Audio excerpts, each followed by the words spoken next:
अस्सलाम वालेकुम। कैसे हैं आप सब? उम्मीद है कि बिल्कुल ठीक ठाक होंगे। और आज का हमारा टॉपिक अरेलिया प्लांट के बारे में है। अरेलिया प्लांट एक बहुत खूबसूरत प्लांट है और शेड लविंग प्लांट है। ये प्लांट बहुत सारे शेप्स में मिलता है, यानी इसके लीव्स बहुत सारे तरह के होते हैं। कहीं बहुत छोटे छोटे होते हैं, कहीं बहुत बड़े बड़े होते हैं। और मेरा ये प्लांट एक वेरीगेटेड प्लांट है और आप देखिए, देखने में बड़ा यूनिक सा प्लांट लगता है। और मेरे पास इसके बहुत सारे प्लांट्स हैं, मतलब 2-3 और तरह वैरायटी के प्लांट थे। लेकिन जब मैंने इसको लगाया शुरू में, मेरे पास जब थे तो वो कुछ तकरीबन समझिए आप सारे ख़राब हो गए।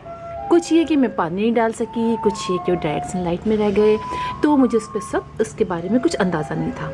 उसके बाद मैंने एक छोटा सा बेबी प्लांट लिया। इसके पनीरियाँ हम जाएंगे नर्सरी में तो मिलती हैं, तो वो छोटे से पैकेट में था और मुझे 20 रुपीज़ का मिला। और खैर मैं ले आई।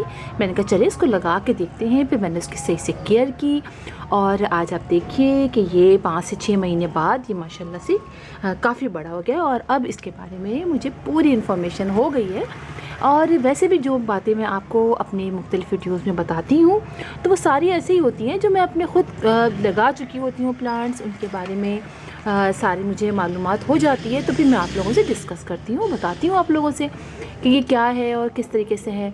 तो ये भी मैं आज आपको बताऊँगी कि मैंने इसको कैसे ग्रो किया। तो हुआ ये कि जब मैंने इसको लिया तो ला के मैंने, चूँकि मेरे पास पॉट नहीं था उस वक्त, तो मैंने, आप देखिए ये एक कलर की बकेट था, मैंने इसके अंदर लगा दिया। मैं कहा चलिए मैं इसको फिर चेंज कर दूँगी। उसके बाद मैंने इसको, चूँकि मैंने पहले डायरेक्ट सनलाइट में रखा था, तो इस दफ़ा मैंने इसको इनडायरेक्ट सनलाइट में रखा, यानी ये कि जहाँ ज़रा ब्राइट सनलाइट आती थी वहाँ मैंने इसको रखा। और थोड़ी देर के लिए ब्राइट सनलाइट आती थी, उसके बाद जो है वो थोड़ा सा वहाँ पर थोड़ी सी शेड ज़रा सा आ जाता था, तो वहाँ मैंने रखा। वहाँ ये अच्छी तरह ग्रो करने लगा। और उसके बाद जब ये थोड़ा बड़ा हुआ तो मैंने इसको ऐसी जगह रखा जहाँ मॉर्निंग की आधे घंटे की डायरेक्ट सनलाइट आती है, वो भी छन के आती है। तो अब आप देखिए कि ये माशाल्लाह से बहुत ज़बरदस्त हो गया है। और अभी मैंने इसको बकेट से निकाला भी नहीं और इस बकेट में ही रहता है। तो ये बात भी आप याद रखिए कि अगर आप बकेट में प्लास्टिक के लगा रहे हैं तो आप उसको डायरेक्ट सनलाइट में मत रखिए। और अगर रखे भी तो बहुत थोड़ी सी देर के लिए आप इसको रख सकते हैं, जैसे कि मैंने रखा हुआ है। तो इस बकेट में भी आप प्लांट बहुत अच्छी तरीके से ग्रो करता है। सिर्फ प्रॉब्लम यही होती है कि जब हमारी बकेट के जो प्लास्टिक का पॉट गर्म होता है तो साथ सॉइल गर्म हो जाती है। सॉइल गर्म होती है तो वो हमारे प्लांट्स की जो रूट्स होती हैं उनको डैमेज करती हैं। तो वैसे आप लगा सकते हैं, लेकिन जब आपको धूप में रखना हो, जैसे फ्रूट्स वगैरह, वेजिटेबल वगैरह के जो प्लांट्स होते हैं या, तो उनको आप प्लास्टिक के पॉट में कोशिश करें ना लगाएं। लेकिन इस तरह के प्लांट्स आप लगा सकते हैं। तो आप देखिए कि ये प्लांट मेरा इसके अंदर लगा हुआ है और इसको ब्राइट सनलाइट की इनडायरेक्ट जो है वो ज़रूरत होती है। और आप उसको शेडी प्लेस पे भी रख सकते हैं। इसके अलावा ये कि ये जो प्लांट होते हैं, ये मेरा वेरीगेटेड प्लांट है। इसमें बड़े बड़े लीव्स वाले भी होते हैं। अच्छा, इसकी जो ग्रोथ है वो बहुत तेज़ी से नहीं हुई है, काफ़ी स्लोली इसने ग्रो किया है। वैसे और जो दूसरे प्लांट्स होते हैं इसी तरह के, उसकी ग्रोथ काफ़ी तेज़ होती है, लेकिन इसकी ग्रोथ इतनी तेज़ नहीं हुई है।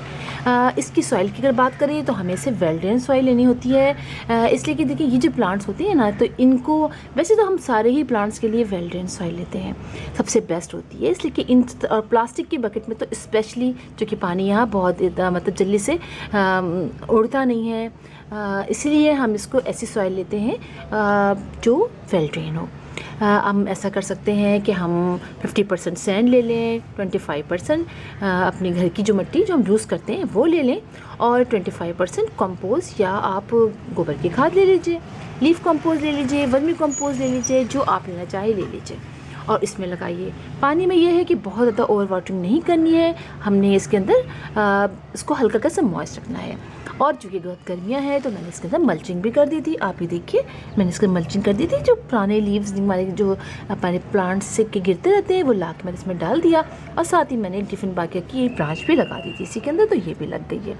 जो कि मिट्टी वेल ड्रेन है, इसलिए टिफ़िन बाकिया के प्लांट को भी डायरेक्ट सनलाइट की ज़रूरत नहीं होती है। तो इसकी ये ब्रांच भी देखिए ये लग गई है और इसमें से ये लीफ भी निकलने लगा है। तो बात हमने सॉइल की भी कर ली, हमने वाटरिंग की भी कर ली। और दूसरी बात ये है कि हम अगर इसको धूप में रखते हैं ना, तो इसके सारे लीफ झड़ जाते हैं। फिर ये प्लांट बहुत बुरा लगता है और फिर सर्वाइव नहीं करता, लिहाजा आप इसको धूप में नहीं रखिएगा।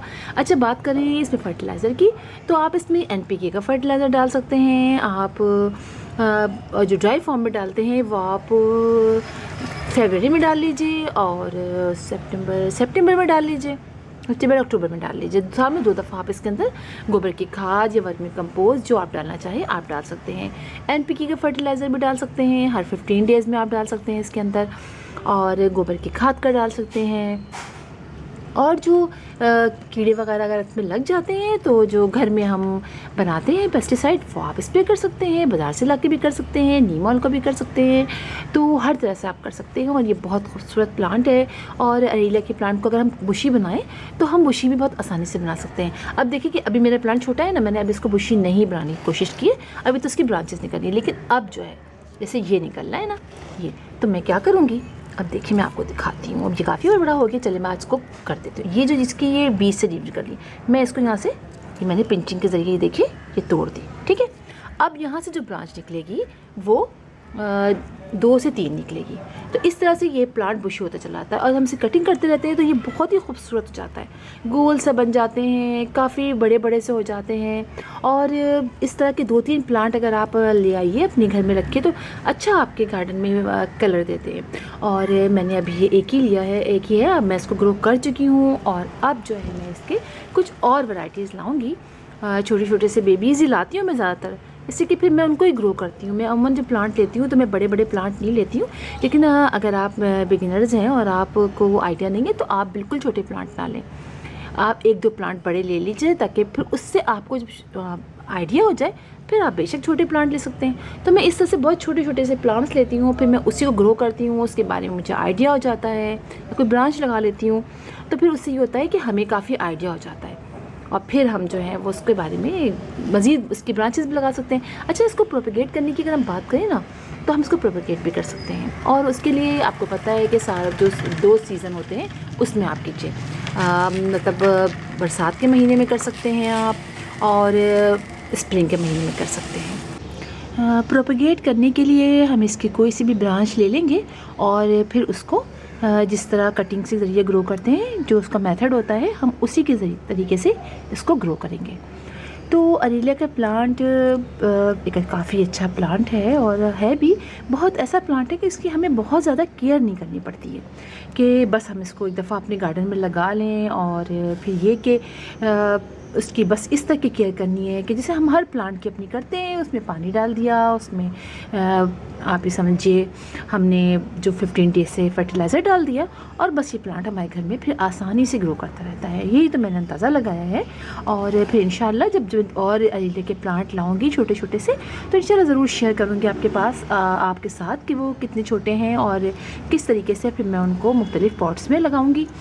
और दूसरी बात ये कि पानी जब डालिएगा ना तो आप ये नहीं कीजिएगा कि आपने देखा कि सब में डाल लें तो इसमें डाल दें, हमेशा चेक करके हर प्लांट को आप पानी डालें कि सॉइल उसकी गीली है कि नहीं। अगर गीली है तो फिर बिल्कुल आपको पानी डालने की ज़्यादा ज़रूरत नहीं है। तो फिर इंशाल्लाह आपसे मुलाकात होगी किसी और वीडियो में किसी और टॉपिक के साथ। तब तक के लिए अल्लाह हाफिज़।